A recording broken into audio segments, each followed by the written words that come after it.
Bonjour à tous, dans cette vidéo nous allons parler Fimo. Je vais vous montrer les différentes catégories, comment les reconnaître et tout ce qui concerne cette pâte Fimo. Donc tout d'abord nous avons la Fimo classique. Donc cette Fimo classique, ce sont les premiers pains qui sont sortis. Ils existent dans de nombreuses coloris, mais certaines Fimo classiques n'existent pas par exemple en soft, donc certaines couleurs ne se retrouvent pas dans les autres. Ensuite, on va avoir les soft. Donc soft, pourquoi? Parce qu'elle va être tout simplement beaucoup plus molle et beaucoup plus facile à travailler. Mais on va y revenir à la fin de cette vidéo. Donc vous voyez ici, elle est beaucoup plus molle.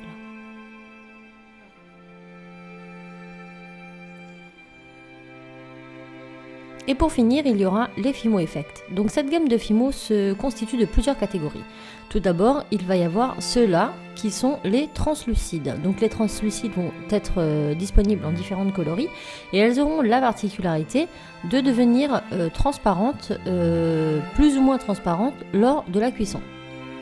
Ensuite, on va avoir les pastels. Donc les pastels, ce sont tout simplement des couleurs pastel, donc du violet, du bleu, de la vanille, de la fraise et d'autres couleurs comme ceci.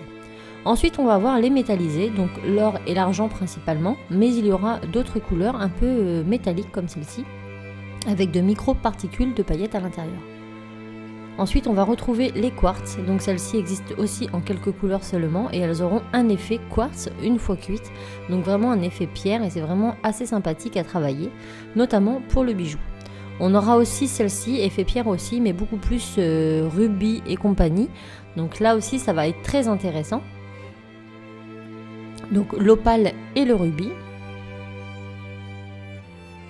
Et pour finir, on aura les pailletés. Donc là, ce sont des couleurs avec de grosses paillettes à l'intérieur.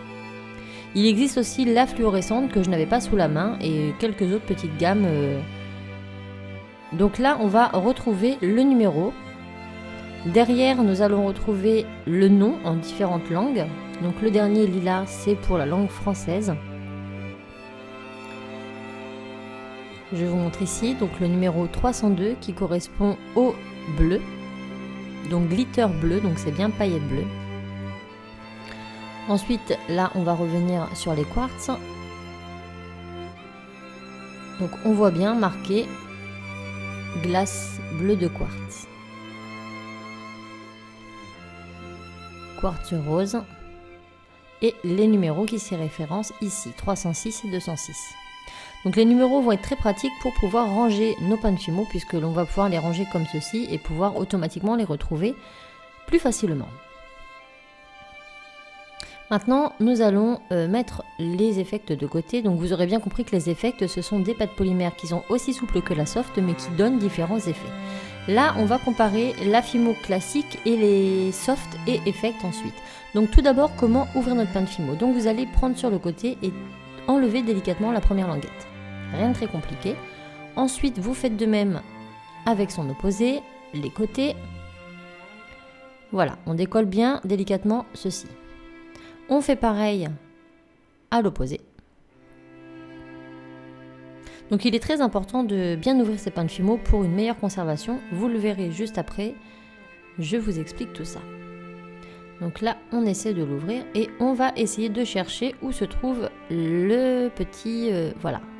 Donc à l'extrémité, vous avez donc une petite jointure et vous allez tout simplement la tirer délicatement. Normalement, si ça se décolle tout seul si vous y allez doucement.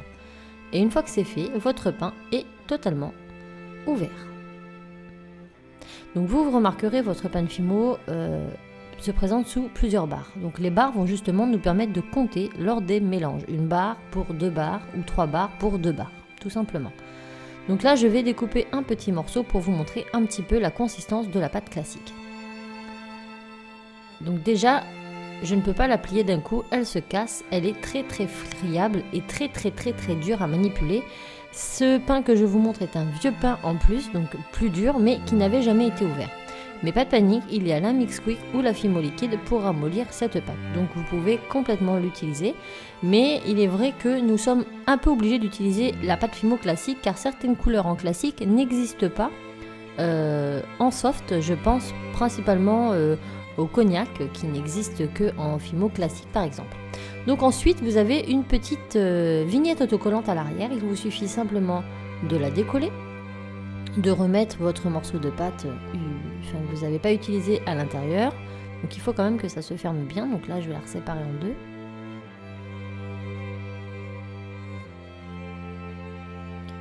Hop, je referme bien le tout, je serre bien et une fois que c'est fait, je viens prendre mon autocollant que je viens remettre en haut pour le fermer.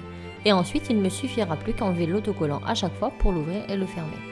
Vous pourrez de la sorte toujours voir le numéro et conserver vos pains beaucoup plus longtemps.